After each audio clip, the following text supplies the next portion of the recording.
Gail Saunders, aka Eagle Sessions, here with the mighty E Rock. It is Dallas week and Sunday is upon us.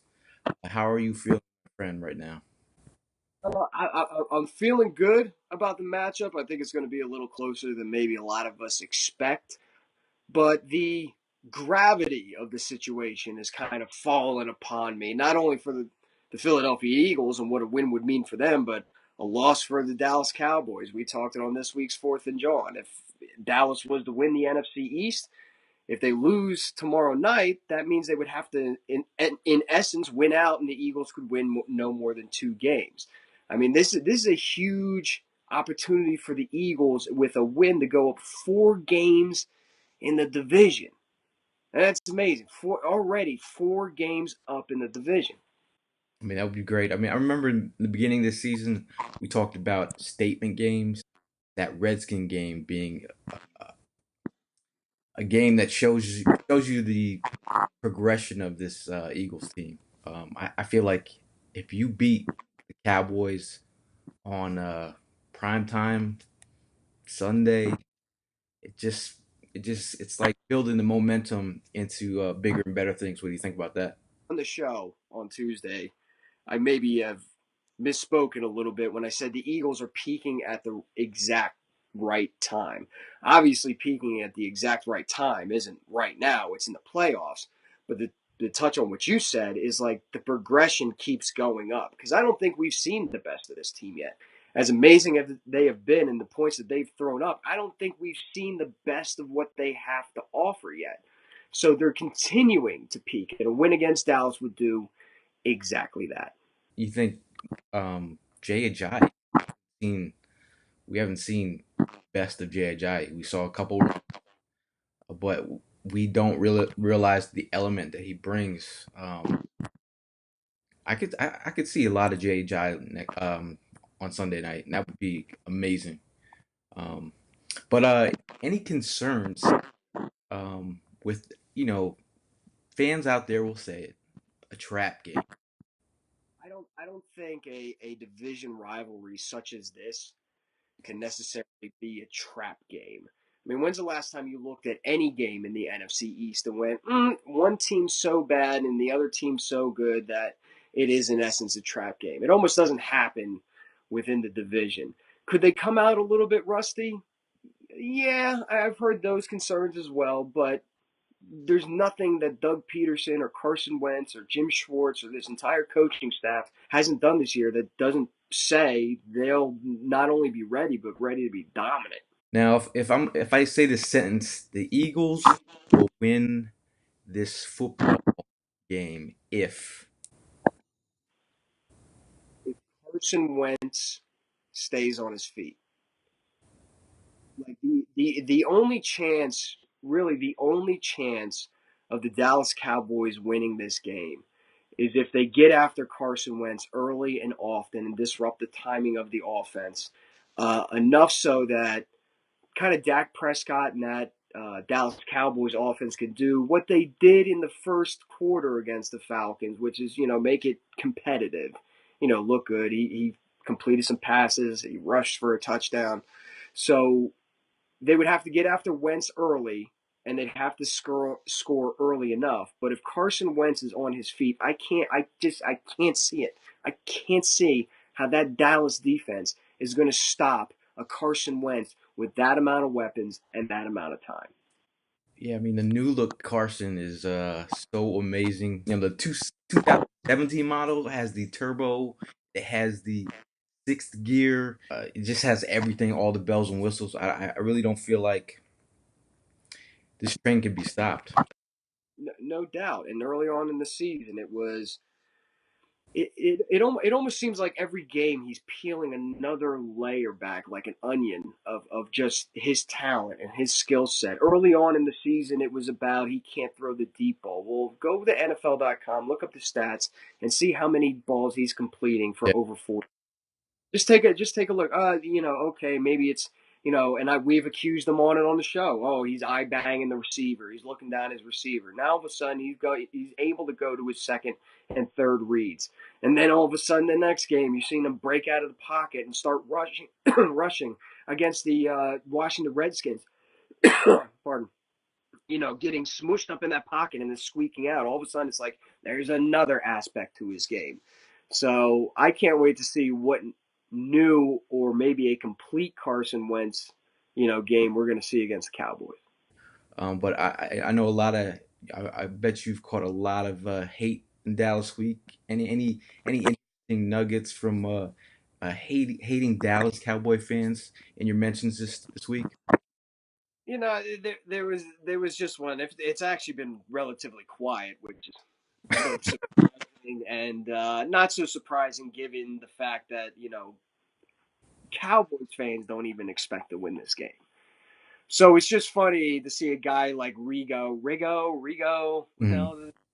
Rigo start posting excuse tweets already about we don't have our left tackle and we don't have our running back and we don't have our linebacker and Eagles fans will talk about this but they're discrediting the whatever, man. I look back at his tweets from last year and it's all him talking about how Eagles fans shouldn't cry and make excuses for Carson Wentz.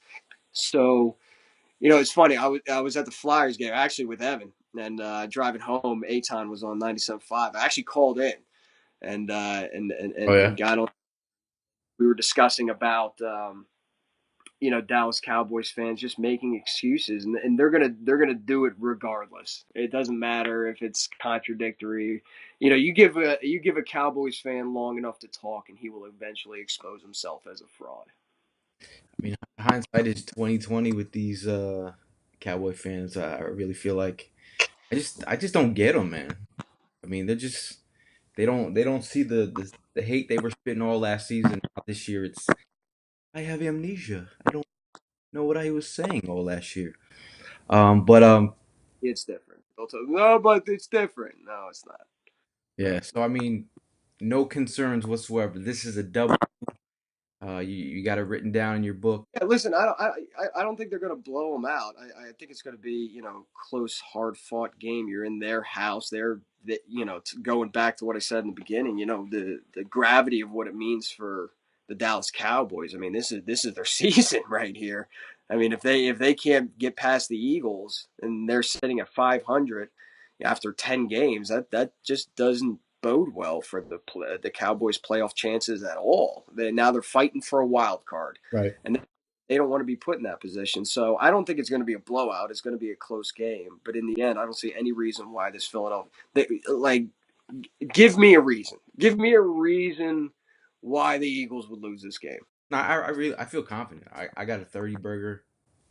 That's. I mean, you would have to stretch and use your imagination, and then in turn worry about speaking things into existence that really make you like, what the Eagles are coming off a bye week, and the Zach Ertz is back and gone, and and Darby's back. So like what? Yeah. It's checking.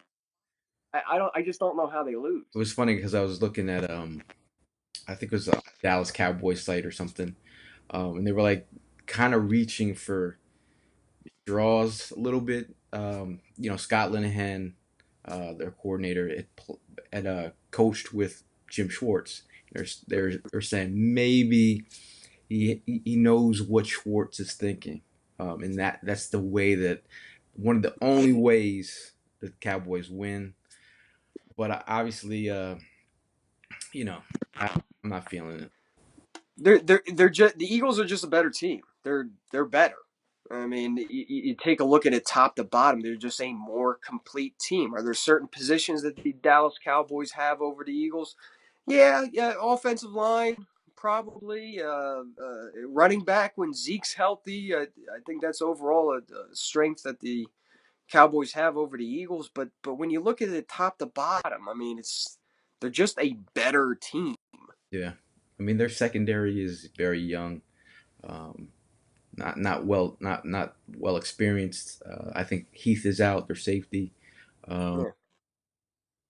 Sean Lee is out. Tyron Smith. I have a funny feeling he might try and give it a go, but I just I think mean, wouldn't you?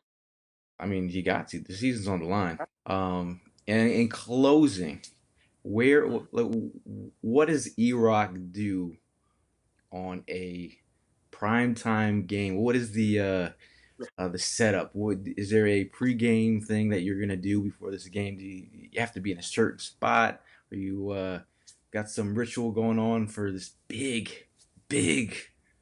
Dallas week? Well, I mean, you know me, and you know I'm not a superstitious guy, and No. I don't have to be in the same spot to be wearing the same jersey or anything like that. I am going over Mama Rock's house because my brother Robert's coming up from Philadelphia Okay.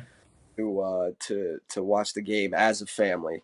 But normally, you know, night game, prime time game, you know, I alone. I just watch it alone. Yeah. I watch a lot of the games by myself just because I wanna you know soak it in. Being engulfed.